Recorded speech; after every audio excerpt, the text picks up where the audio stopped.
it's not a right-left debate, really. Right, in this instance, it's not.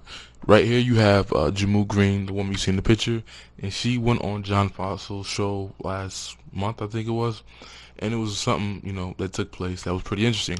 So again, John Fossil was not a conservative or a Republican; he's a libertarian.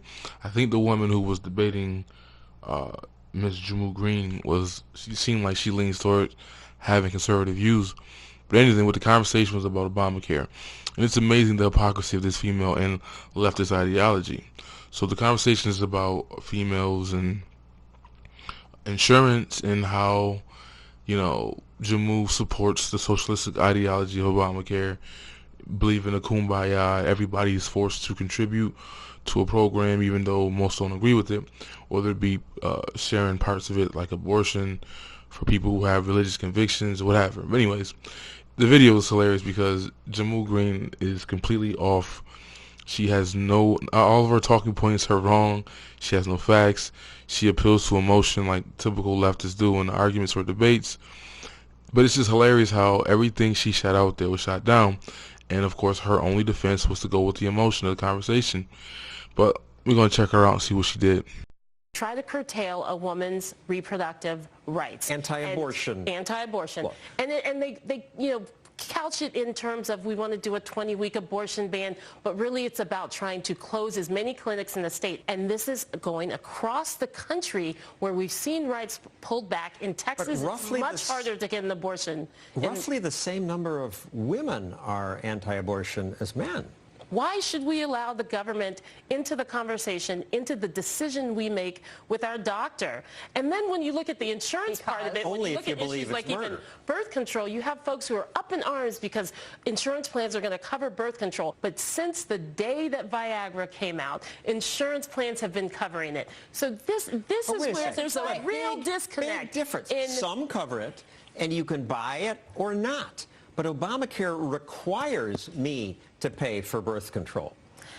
Birth control in and of itself is health care. No. It's $12 a month at Walmart. A woman, government has to pay for and this? the men in their lives. Jehmu, I assume you're happy that it's no longer legal for a health insurance company to discriminate against you women by charging you more than they charge men. And President Obama likes to point that out.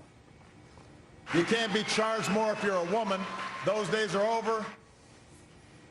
Yes, of course I'm extremely happy. And as I said before, as are the men in the women's lives. Now, I come from a family, and I think many people do, who my mom put our health care before hers. She put my dad's health care before hers. I think there are many women. We're not going to the doctor more, and we should not be charged. But that's the point. What do you mean?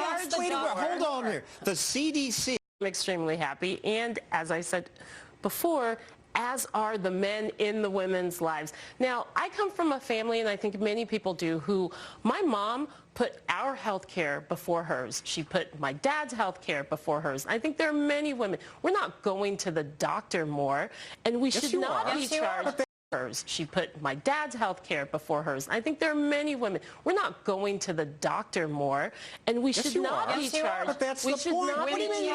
Hold on here. The CDC says even excluding pregnancy visits, women were 33% more likely to visit a doctor. Do you want to live in a country where you charge women more than men? Is that the type of country you want to live into? When it comes to insurance. We have differential insurance rates. That's not the country I think that most families, and especially, again, the men who support the women in their lives, want to see. So you and I are 3% more likely to visit a doctor. Do you want to live in a country where you charge women more than men? Is that the type of country you want to live into? When it comes to insurance. We have differential insurance rates. That's not the country I think that most families, and especially, again, the men who support the women in their lives, want to see. So you and I should pay the same car insurance rates and life insurance rates? Well, I don't know if you're as good of a driver as I am, John. No, there's I charge much more because men, on average, have more accidents. And you get to live 7 years longer, so you pay less for life insurance. The gap is coming down, which is concerning. But prices exist as a mechanism of reflecting a certain... All right, so this Beckett is about to talk to combat Jehmu Green's BS. She preaching. reality. How much supply, how much demand, how much need, how much expense. It's just as when you go to work for somebody, what you get paid is a function of whether you add more value than it costs them to hire you.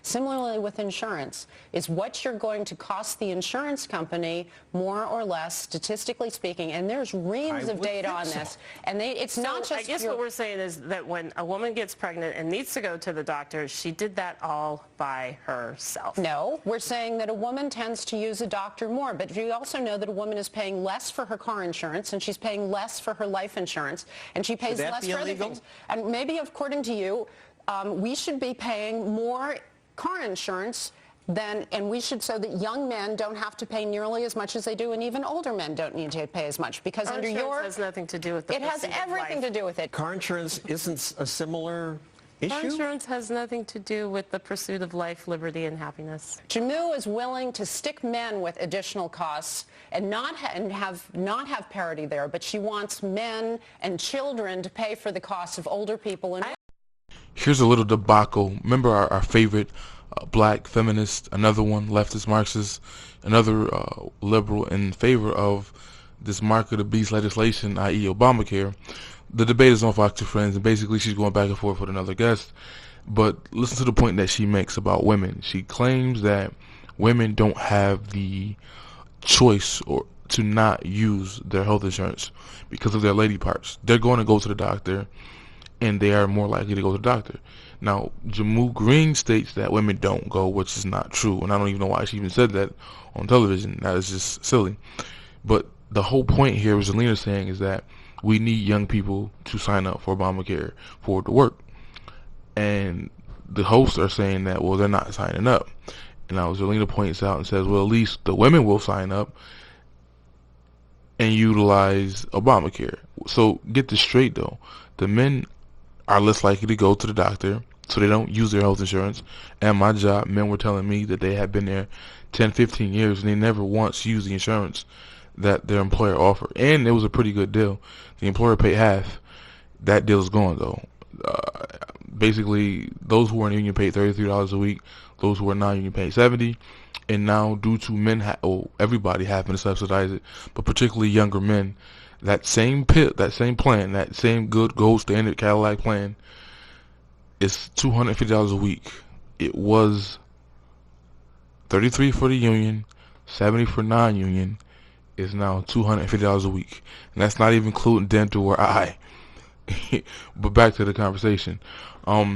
So this right here, Zelina completely demolishes or makes Jehmu's lie look even worse, because she does point out a reality that women will go to the doctor.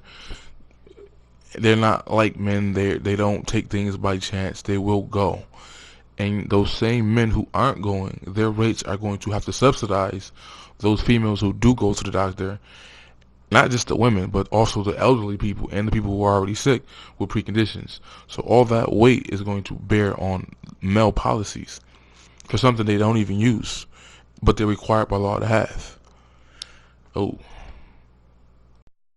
Look, it is causation. The exchanges don't work. That's not unless true. You I've been on force, the exchanges. I'm currently uninsured, been on the exchanges. The exchanges don't work unless you force enough people onto them that the insurance pool is stable. Yes, what is very likely to happen is you're only going to get older and sicker people on the exchanges. Not true. Then the premiums have to spike, and then they don't work. So, that's where basic are the young people math coming from? and basic We insurance. know that young people aren't signing up for these things. Look, where are they going to come from? Until you're 25, you can stay on your parents' insurance. By the age of 27, the young people that you're talking about, particularly women here, are not going to just be like, oh, well, maybe I don't want to go to the doctor. You don't roll the dice, particularly when you're a woman. I think that the idea that young people won't go onto the exchanges is very gendered. I think women, they need preventative care and will sign up for Obamacare. Well, if you say young people won't go on, that's gendered. Yes. Young people includes young guys and young gals. The whole idea of the law, women don't you have have to the force option them. not to go You to have the to doctor, force which is them. my You have point. to force them on the No, you exchanges don't. and charge Women them want to more. go to- that's The not regulations true. were written to No, that's cancel not these true. policies That's not because they're true. so-called substandard. They are That's the whole substandard. point They of the are law. substandard. You shouldn't Right, be but then paying you're 50 canceling them. Then But you're you shouldn't admitting. be paying Then you're 50 admitting no, they're it. substandard. You're admitting Yes, that and you're you can go onto canceling the them because exchanges they're and get better substandard. coverage. Well, you're talking You can out go of on both sides of your mouth, because No, you're I'm saying not. it's just the No, I'm insurance not. companies that are doing this. The Now you're insurance admitting companies that are you've dropping written the people regulations No,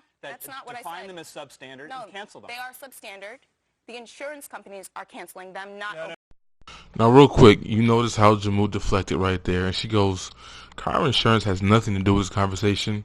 I find that odd because if the last 4 years since Obamacare, I think maybe 5 has been implemented, that is one of the major talking points, one of the major correlations that leftists were using is the example of car insurance, saying that, well, we force you to buy car insurance, and that's why we should be able to force you to buy health insurance, right? Even though the analogy doesn't work because you're not forced to buy car insurance if you don't have a car and if you don't drive. Healthcare or health insurance, because healthcare and insurance are not the same thing. That's not something you have a choice with under the Obamacare mandates. You have to have it no matter what. You can't compare that to car insurance. Car insurance, you have a choice. You don't have to drive. And even in some states, I think California, car insurance is not even mandated by the law. You just get screwed over when you get in an accident. You got to pay a hefty bill for hurting somebody else's car, but it's not mandated by the law. So that analogy doesn't work at all. But even though it doesn't work, leftists been using it for the last 5 or 6 years to support their idea. Even though it doesn't work. But now Jehmu Green is saying, well, that has nothing to do with the conversation. Now, Mr. Fossil uses that example in a conversation that makes absolutely 100% sense. Men pay higher premiums because it's supposedly that we get in more accidents. It might be true. That's what the car insurance companies say. I don't know. But that's the narrative behind it. We get in more accidents, therefore we should have to pay higher rates. We die younger, so that's why we should have to pay higher rates for life insurance. So the female who's preaching says, well, why can't we use that same logic that we use for a woman who pay more for the doctor because they go to the doctor more, and the tests and the things that they do most likely cost more money for the doctors to do. So why can't we use that same logic and make women subsidize men's car insurance and life insurance policies? But again, Mr. Jehmu Green says, no, this has nothing to do with that. It has everything to do with that. But that's what happens when you don't have any facts or reasons and you have to appeal to emotions. Just deflect. You know, what I think is appropriate is that in the same way that everybody has to get auto insurance, and if you don't, you're subject to some penalty. John, this female deflected and appealed to emotion, talking about this has nothing to do with car insurance, when for the last 8 years, again, this is the argument they have been using. She kept pointing out, saying that this is important legislation, and not only is it for the women, but the men in their lives. None of us disagree with that narrative, but the men who are in their lives should be subsidizing that difference in pay, not everybody else, not people who have nothing to do with you. Women who are barren should not be subsidizing chicks who want to kill their babies medical coverage. It just shouldn't happen like that. And this is what happens whenever you go to big government. It's oddly enough that leftists say they hate capitalism, but really what they hate is crony capitalism, which is what they push every time they go to the government with a grievance and telling them that they need to make a private company do what they want to do. And this happens every single time. If it wasn't, we saw what happened with Chandra Fluke and the fact that she wanted to force a private college, of all places, a Catholic college, which is confusing because they do a lot of weird leftist stuff too. But Georgetown didn't want to cover that, and she went to Daddy, aka the government, and said, make them do what I said, make them cover what I want. And that's the issue. That's the problem. People don't want to subsidize other people's effed up behaviors or their own personal choices. Leave it between you and your doctor. Why is everybody else premiums and rates going up to help you out? That's the disconnect here. That's the issue. No war on women. If you want to do that stuff with your own body, your own choice, do it. Don't make other people pay for it. It's that simple. But Jehmu Green doesn't see it that way. She's a leftist, and she agrees with forcing, because the only way to get that done is for everybody to contribute and pay into their vote. Oh, and back to what Jehmu said at the end. And I said it before in many of my other videos. I don't like traditional/feminists. These women who want to keep some of the so-called evil patriarchy views and things that were done, but dismiss others. This conversation is about a war on women, yet the other female on the guest points out how men are getting screwed in the situation anyways. And Jehmu has no problem with men getting screwed on behalf of women. She doesn't want to say that, and of course you know that's what she believes. She doesn't care about men. She doesn't care about their rates going up when women should also be subsidizing men's car insurance. By her logic, if we have to subsidize your health care, why aren't you subsidizing our car insurance and our life insurance? Why can't our rates be just as low as yours, or yours come to be just like ours? But that makes too much sense, and she's a leftist, so it is what it is. But listen to what she says at the end. It just blows your mind. That a woman tends to use a doctor more, but you also know that a woman is paying less for her car insurance, and she's paying less for her life insurance, and she pays less for other things. And maybe, according to you, we should be paying more car insurance and we should, so that young men don't have to pay nearly as much as they do, and even older men don't need to pay as much, because car under your has nothing to do with the it has everything to do with it. Car insurance isn't a similar issue? Car insurance has nothing to do with the pursuit of life, liberty, and happiness. Jehmu is willing to stick men with additional costs and not have parity there, but she wants men and children to pay for the costs of older people and women. I'm glad. I thought your organization represented women, but I'm glad you're the spokesperson for why men are being so screwed by our health insurance. No, what screws up health insurance is third-party payers and inaccurate reflection of actual prices and what people actually want to purchase. It is being required to pay for things that you don't want, and it is being covered in a way that gives you no responsibility for your own choices. It is in the best interest of our society that women are healthy, that we have access to affordable health care. I agree. It is in the best interest. The car insurance and life not insurance, just the women, but again, the men in these women's lives. We don't and that's disagree why on any this of that. is one of the most well-supported parts of the Affordable Care Act. That's because people who don't understand insurance are supporting it. Let me just close. When the Titanic went down, there was that moment where they said, women and children first. Is that sexist? Yeah. Children, I understand. There's sexism way throughout our society, but I'm also from Texas, and I will sit here and admit I like a door to be open for me.